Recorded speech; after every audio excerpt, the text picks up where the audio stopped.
Hello everybody, welcome to Oscar Rusty Bucket. Subscribe to the channel if you have not already and drop a like on this video. It only takes 1 second. It makes a massive difference on how the video performs in the YouTube algorithm. Also, this Wednesday, there is going to be a stream on this channel of the Shoot Around podcast where all three of us are going to be creating a top 50 list, putting it together and coming up with our definitive podcast official top 50 players in the NBA this season. So if you want to check that out, be sure to stay tuned for that. But with that said, we are doing hot takes again. Let's get into it. This is the best Eastern Conference since the 1900s. Why would you say it like that? 1900s? Am I stupid? Does that mean 2000? 2000 wasn't a strong year for the NBA. I see. Okay, sure. GG Jackson will be an all-star by the end of his rookie contract. I don't know if I've seen quite enough of GG Jackson personally to make a strong distinction in this category. I will say he has shown a lot of very positive offensive skill sets that can be applicable in pretty easy ways. Like, he has an offensive skill set that's translatable in pretty much any context. It really would just be more a matter, I think, of where he ends up on the totem pole for the Grizzlies when everybody's healthy, because there's only so many shots to go around. Jaren Jackson Jr. is a more focal part of the offense currently. Desmond Bane would be as well, and then you're going to have John there. And I don't think he's going to eclipse those three in the pecking order, more likely than not anyways. So if that's the case, that's probably going to hold him back from being an all-star, at least by that point, because kind of hard to be the fourth option on your team and be an all-star unless he's making contributions in other areas, which I don't know as much about his all-around game, but I'm not expecting it to be Draymond Green-like. Probably a stretch. Doesn't mean that GG Jackson doesn't have a lot of upside, and for him to be as good as he is, as young as he is, there's definitely a pretty high ceiling. I just don't know if he's in the right context for that. Clippers Bucks finals. Doc and James Harden each try to choke the series, but Dame hits a clutch three over PG again and never gets invited on his podcast. That is just a brilliant take all around. I actually do think a Clippers finals appearance is pretty plausible. I think the Bucks are underappreciated in the contender conversation just because they've had definitely a weird season, and Dame has been the worst version of him we've seen in a very long time. But I still think they could make the finals. And yeah, seeing Doc Rivers versus James Harden in a playoff series would undeniably be very funny. I mean, this isn't really much of a take to react to. It would also be very funny for Dame to hit a clutch three over PG in the finals. Yeah, he might have to go to therapy after that, specifically for what Dame did to him, because that's crazy if that were to happen again. Lakers winning this season. They are inconsistent in the regular season. When it comes playoff time, LeBron is that guy. I just don't know that you can bank on the LeBron is that guy defense in the year of 2024. Not only because LeBron being that guy is not that guy to the level that he was that guy a while ago, but moreover, the Lakers roster is even worse than it was back in like 2020 when LeBron was still very much that guy. Yeah, I'm not going along with that one. I just don't think the Lakers have enough, even with LeBron playing at his absolute best. Giannis is on the same level of passing as Jokic. He just does not get the media attention for it. Wow. Yeah, that's a horrible take. That's like saying Chris Paul is as good of a shooter as Stephen Curry. Like, Chris Paul is an excellent shooter. I think Giannis is a pretty excellent passer, all things considered. But if Giannis had the level of playmaking that Nikola Jokic does, he would be more than a one-time champion right now. In fact, he probably would have won championships before the one that he finally did. And if Jokic was the level of passer that Giannis is, he would probably be ringless.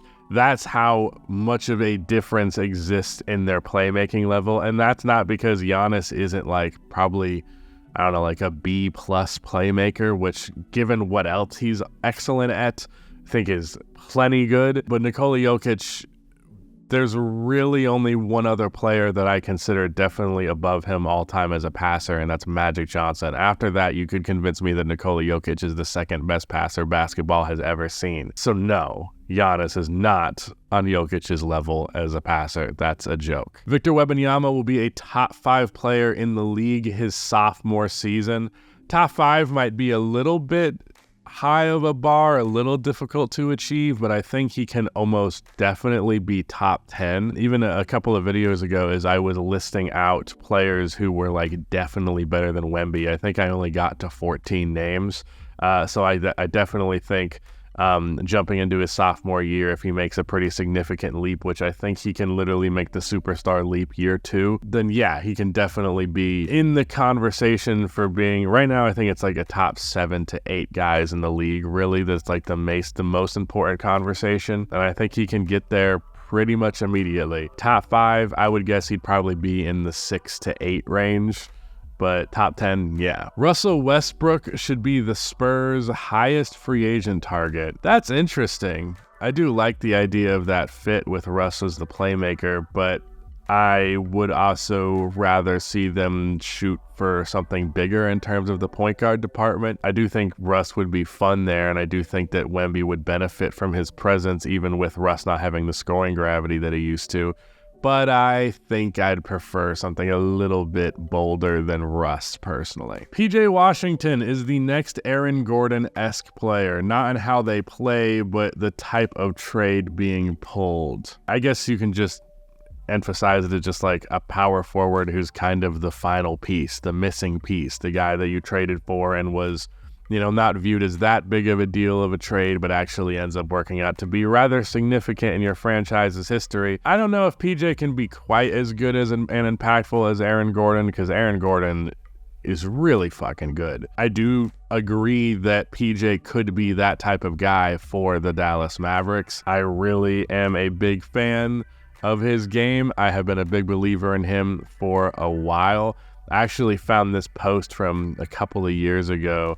B-Souls tweeted something about Terry Rozier and how the Hornets had like a great role player for a championship team just being wasted there, and it was a photo of Terry Rozier, and I was like, I mean, sure, but if we're going to talk about excellent role players being wasted on the Hornets, it's PJ Washington. And I think, both of those guys got traded this year, and since then I think PJ has looked like the more impactful addition, even if his scoring numbers have been inconsistent. I actually saw some stat about his defense the other day, and his defense has been fucking excellent, which when I saw him in Charlotte, I couldn't really get quite a grasp of where he was the defender. He had mixed signals, really. But when you go into an environment where you actually think you have an ability to win any game, and you're not on the Charlotte Hornets, that makes it a little bit easier to play defense. But yeah, overall, the PJ Washington edition, probably my favorite trade of the entire deadline. And I think it will be huge for the Mavericks, as Aaron Gordon was huge for the Nuggets. Carmelo Anthony has become underrated. He was overrated for a very long time, and in the efforts to prove how overrated he was, it's now been overcorrected and has gone too far. I don't know, man. I'm probably still not going to say that Carmelo Anthony is that underrated. I might just be a hater at this point, but truthfully, I have come to find that players who are high volume scorers that do not do anything other than high volume score at an elite level, I guess Carmelo Anthony was a fine enough rebounder, but for real, like, non-factor as a playmaker, non-factor as a defender. That type of player I just do not believe wins you that much unless you're in a very specific context with a very specific set of players around him to make up for those weaknesses. And that's really the only context in where Carmelo Anthony was ever really a superstar. And the closest he got to that was that Denver Nuggets team that had, Chauncey Billups to be a playmaker, Kenyon Martin and Nene to be more of a defensive presence. Wasn't Marcus Camby? I don't know if it was that year, but he had Marcus Camby as well. But either way, I just don't think the type of player that Melo was, just that archetype of player, is a very impactful one. And I think his super impressive scoring numbers got him to a super high level of popularity, but wasn't representative of where he actually was in the NBA in terms of impact. And I think in recent years, people have started to understand that and make that argument more and more.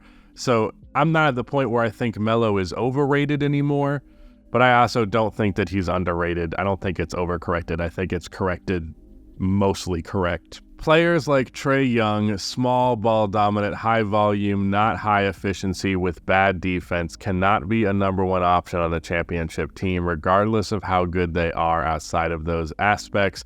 Other examples being Harden and Westbrook.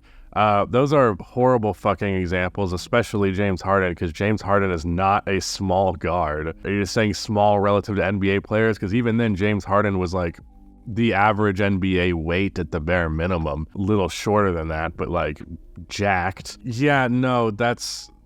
Also, James Harden was efficient. What people do not understand what efficiency is at all sometimes, and it actually truly boggles my mind. But James Harden was consistently well above league average in true shooting percentage, often much above league average. Trae Young is in a similar ballpark. I think he's closer to average, but not low efficiency players. Russell Westbrook was a low efficiency player. But James Harden's not a good example. Trae Young's not really a great example either. If you want to say a player as short as Trae, because Trae really is like 6'1" tops. If you want to say that's a hindering factor, where if you're looking at the field of NBA players right now, all the really top dog guys are these like taller, like 6'6" to 6'8" players who are really good ball handlers and really good playmakers. And they can do a lot of the things that Trae can do while being much bigger players. I could see an argument for that, kind of knocking Trae out of that category just because there's so many players who can do what he can do, but better and bigger. James Harden was definitely good enough to be the best player on a championship team. There's no doubt in my mind about that. And in the case of Russell Westbrook, that one I'm a little bit more flimsy on, but there were definitely years where, at the very least, it was a worthy conversation. And I don't know. I don't think... There's a lot of different ways to be good at basketball. There's a lot of different ways to win in basketball. There's a lot of people who would have thought a player like Steph Curry could have never happened, and then it did. I'm not going to speak so definitively and shut out the possibility of that. I do think that Trae's probably not a number one. I do agree with that. I just hate the examples you use after. The Timberwolves are pretenders, massive pretenders, and will fail as a result of running Cat and Gobert. That lineup with both of them will not hold in the playoffs. The Wolves are contenders without a superstar, which is always going to get you this label, and I think that's fair more often than it isn't. I don't think the Cat and Gobert thing is what's going to hold them back more than it will just be whether or not Anthony Edwards is ready to be that guy. Because last time he was in the playoffs, he truly elevated his game to a significant degree, and just the rest of the team wasn't quite ready to go along with him to get past the Nuggets, but they did end up putting up a pretty fucking good fight against what was the eventual championship team. If you can get an elevation like that from Anthony Edwards, who's been even better this year, if you get an elevation to that degree with an even better version of him, then that could definitely get them to where they are going much further in the playoffs than a lot of people expect. That said, of the top four teams in the West right now, the Clippers, the Nuggets, the Wolves, and the Thunder, the Wolves are the team that I am the least confident in making a finals appearance of those four. To a degree, sure. I think the suggestion with pretenders almost implies that they don't have a chance, and I don't agree with that. I just do think that there are definitely a couple of teams that I would take over them. So I don't know, wherever that actually puts me on the spectrum of pretender or contender, I don't know, but I definitely don't have them as like a top dog favorite for sure. Franz Wagner is still the best player on the Magic. You know, I feel like it's probably pretty damn close between him and Paolo, but the more I've been thinking about it lately, I think it's kind of bullshit that Paolo made the All-Star team this year. Not that I don't think he can't be a perennial all-star in the future, because I do think he has that potential. I just don't think he was an all-star this year. I think there were a couple of players in the Eastern Conference who were more deserving of that spot than him. And I don't know, I felt like he's been a little overrated this year specifically for the Magic, especially when I watch the Magic, like Paolo is definitely like the most prominent player in terms of, who stands out to you. But in terms of actually impacting the game, I feel like there's a lot of different reasons why the Magic are competitive. And it's not just that Paolo is clearly this all-star tier guy. And I'm more critical of it now because the limitations of the all-star roster seem more prevalent than ever right now. Far from one of the 12 best players in the Eastern Conference. Not far from it, but probably number 20 would be my guess, or number 18, not number 12. People are not paying attention to what Bam is doing defensively because they are focused on blocks, specifically Wemby and Chet. Yeah, I think Bam gets consistently shafted in defensive conversations, and I truly think he should be second in DPOY voting right now, and it's actually Wemby apparently on the NBA's DPOY ladder. I think it's bullshit personally. Bam is often I think he's the best defender in the NBA. I really don't have a definitive answer for who that player is all the time. It's kind of a fluid concept, and I think it's not definitively obvious. I definitely agree that he should get more attention and love as a defender because he's one of the greatest defenders basketball's ever seen, and I feel like as the years go on, it's becoming more and more likely that he'll never actually win a DPOY. That said, Rudy Gobert is winning it this year, and it doesn't really matter. So, yeah. Without Monty Williams, the Pistons would be a 25-plus win team. They're, a 9-win team right now? A difference of 16 wins? I don't know. I could get behind that. Because a lot of the problem with the Pistons this year was mismanagement of the rotation. There's definitely a decent enough handful of NBA players that, I don't know, the way I'd put it is a good coach.